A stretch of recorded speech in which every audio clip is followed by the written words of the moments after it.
Hi everyone, welcome back to WebToTech YouTube channel. Today for this video of WebToTech, I will be showing you how to log in into Amazon A2Z employee login. So for that, first of all, open a browser on your PC and then click open a new tab. And on the search bar, you need to type in Amazon A2Z login and press enter. It will show you the search result for the keyword. Once the search result pop out, you need to click on the very top link, Amazon A2Z login.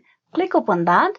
It will direct you to this page over here for the login. Amazon A2Z gives you access to all the tools to manage your work life at Amazon. Amazon A2Z is to manage your profile information, submit time off requests, check your schedule, claim extra shift, see the latest news and many more. It is a employee login page. Now to log in, you need to type in the Amazon login details. Type in on the text box.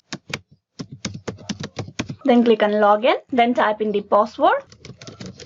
Once both the detail is filled in, you need to click on login. This will easily get you logged in into the Amazon A2Z employee account of yours. So this is how you can log in into the Amazon A2Z login. Just in case if you forgot the account password, you can click on this link below, forgot your password, and you will be able to proceed for the recovery process of your Amazon password. Hope this video was useful. Thank you for watching till the very end. Please like and subscribe the WebToTech YouTube channel.